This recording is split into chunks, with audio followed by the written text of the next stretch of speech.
Vice president, general secretary పదవులు తీసుకున్న వారికి అందరికీ కూడా ఏదైతే రేవంత్ రెడ్డి ఈరోజు కీలకమైనటువంటి విషయాలనే వారికి ముందైతే వెల్లడించడం జరిగింది. Satish right, thank you Azeem. ఇక అంజనాదేవి అనారోగ్యానికి గురైనట్టు రూమర్స్ వచ్చాయి. వీటిపై ఎమ్మెల్సీ నాగబాబు స్పందించారు. తన తల్లి ఆరోగ్యం చాలా బాగుందని తెలిపారు. సోషల్ మీడియా వేదికగా ఆ వదంతులు ఖండించారు. అసత్య ప్రచారాలు నమ్మొద్దని విజ్ఞప్తి చేశారు. డిప్యూటీ సీఎం పవన్ కళ్యాణ్ వ్యక్తిగత పనులపై హైదరాబాద్ వచ్చారని ఆయన స్పష్టం చేశారు. పూర్తి వెళ్లించేందుకు ఫీల్డ్లో మాకు ఫిల్మ్ కరెస్పాండెంట్ మోహన్ సిద్ధంగా ఉన్నారు. మోహన్, గతంలో కూడా సరే ఇలాంటి రూమర్స్ వస్తే అప్పుడు చిరంజీవి క్లారిటీ ఇచ్చారు. ఇది జనరల్గా జరిగిన జనరల్ చెప్పుకెళ్ళారే తప్పించి ఎలాంటి అనారోగ్యం కలగలేదని. ఇప్పుడు మరోసారి అసలు ఆరోగ్యం మీద కూడా రూమర్స్ వస్తాయంటే ఎలా చూడాలి? నాగబాబు ఇంకా ఏం చెప్పారు? సతీష్, అంజనాదేవి గారు అంటే చిరంజీవి గారు అమ్మగారు అంజనాదేవి గారు ఎలాంటి అనారోగ్యానికి గురి కాలేదు. ఆవిడ చాలా క్షేమంగా ఉన్నారు. ఈ విషయాన్ని చిరంజీవి వ్యక్తిగత పిఆర్ టీము అధికారికంగా కన్ఫర్మ్ చేశారు. అలాగే నాగబాబు గారు కూడా తన సోషల్ మీడియా వేదిక అంటే ట్విట్టర్ ద్వారా అమ్మగారు క్షేమంగా ఉన్నారు, ఆరోగ్యంగా ఉన్నారు అని చెప్పేసి ఆయన వెల్లడించారనమాట.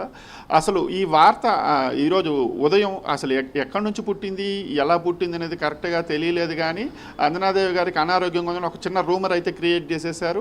దాంతో అటు మీడియా వర్గాలు అప్రమత్తమైపోయి అసలు ఏం జరిగింది ఏంటి అనేది కనుక్కునే ఒక ప్రయత్నాలు అయితే చేయడం ఒక మీడియా వర్గాలు స్టార్ట్ చేశాయి.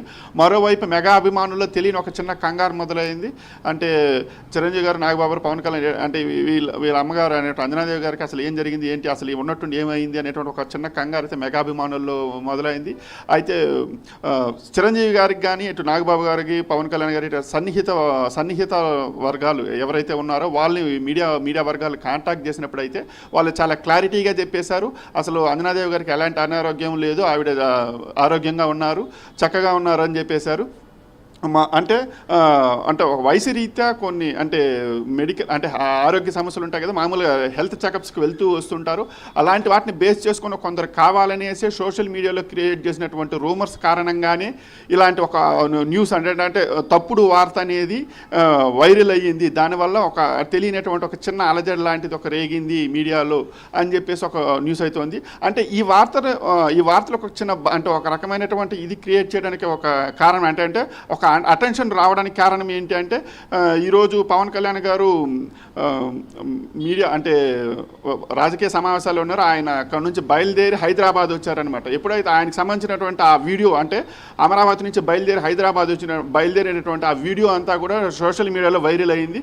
అసలు ఉన్నట్టుండి ఆయన ఎందుకు హైదరాబాద్ వచ్చారనే దానిపైన అసలు ఎలాంటి క్లారిటీ లేకుండా లేని వాళ్ళు, తెలుసుకోవాలనుకోని వాళ్ళు ఏం చేశారంటే ఇలాంటి ఒక తప్పుడు వార్తను ఒకటి క్రియేట్ చేసేసారనమాట. అంటే అంజనాదేవి గారికి ఆరోగ్యం బాగలేదు, అందుకనేసే పవన్ కళ్యాణ్ గారు అమరావతి నుంచి డైరెక్ట్గా హైదరాబాద్ వచ్చేసారు, హుటాహుటిని వచ్చేసారు, జరుగుతున్నటువంటి కార్యక్రమాలు అంటే ఆయనకి సంబంధించినటువంటి రాజకీయ కార్యక్రమాలను పక్కన పెట్టి వచ్చేసారని చెప్పేసి ఒక రూమర్ అనేది స్ప్రెడ్ చేసేసారనమాట.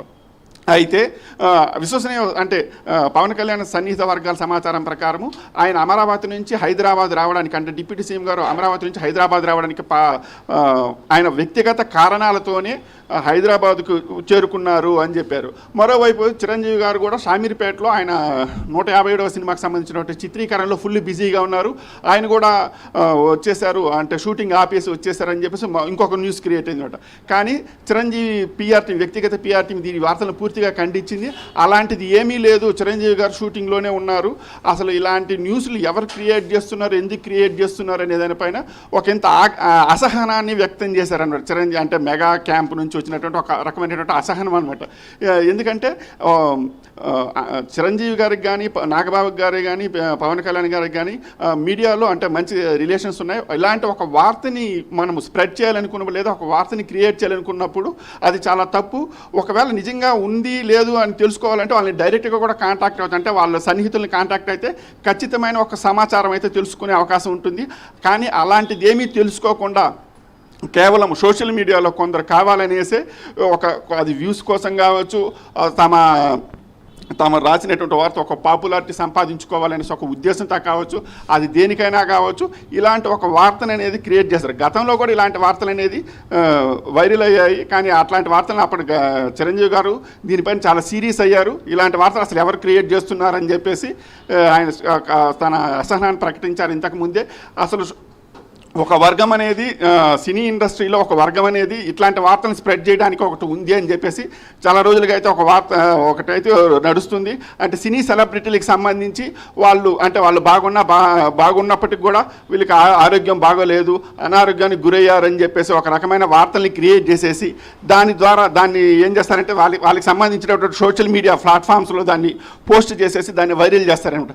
దానివల్ల ఏమవుతారంటే సదరు అంటే ఆ హీరో కావచ్చు, ఇంకా స్టార్స్ కావచ్చు, వాళ్ళ ఫ్యామిలీ మెంబర్స్ కావచ్చు, ఇట్లాంటి వాళ్ళకి సంబంధించిన ఒక వార్తల్ని క్రియేట్ చేసేయడము, యూట్యూబ్లో వాళ్ళకి సంబంధించిన వార్తల్ని వాళ్ళు ఒక వార్తగా అంటే ఒక వీడియోలాగా క్రియేట్ చేసేసి దాన్ని స్ప్రెడ్ చేయడము, ఇలాంటివి చేయడం వల్ల ఏమవుతుందంటే వాళ్ళకి తెలియని కంగారు అనేది మొదలవుతుందన్నమాట. కానీ ఈ వార్తలన్నింటినీ అంటే వీటన్నిటికీ ఫుల్ స్టాప్ పడాల్సిన అవసరం అయితే సినీ ఇండస్ట్రీలో ఉంది. దీనిపైన సినిమా ఇండస్ట్రీకి సంబంధించిన ఒక వింగ్ అయితే ఏర్పాటు చేసుకునేసి దీనిపైన అంటే సినిమా ఇండస్ట్రీకి సంబంధించినటువంటి ఇలాంటి అబద్ధపు అంటే బూటకప వార్తలపైన కూడా ఒక ప్రత్యేకమైనటువంటి ఒక టీం ఉంటే మంచిది అని చెప్పేసి వాదించే వాళ్ళు కూడా ఉన్నారు. అయితే మొత్తానికి ఇప్పుడు చూస్తే అంజనాదేవి గారి ఆరోగ్యాన్ని విషయానికి వస్తే ఆమె రెగ్యులర్ చెకప్ మీదుగానే అపోలో హాస్పిటల్కి వెళ్ళి వస్తూ ఉంటారు రెగ్యులర్గా. ఆవిడ చాలా యాక్టివ్గానే ఉంటారు. మనం ఇప్పుడు సోషల్ మీడియాని గమనిస్తే అత్తమ్మాస్ కిచెన్ అని చెప్పేసి ఒక ఏమంటారంటే సోషల్ మీడియా ప్లాట్ఫామ్ మీదగా ఆవిడ వంటలు చేయడం కానీ వీటన్నిటి మనం గమనిస్తూ ఉండొచ్చు. వాటికి సంబంధించి ఉపాసన గారు వీళ్ళందరూ పోస్ట్ చేస్తుంటారు.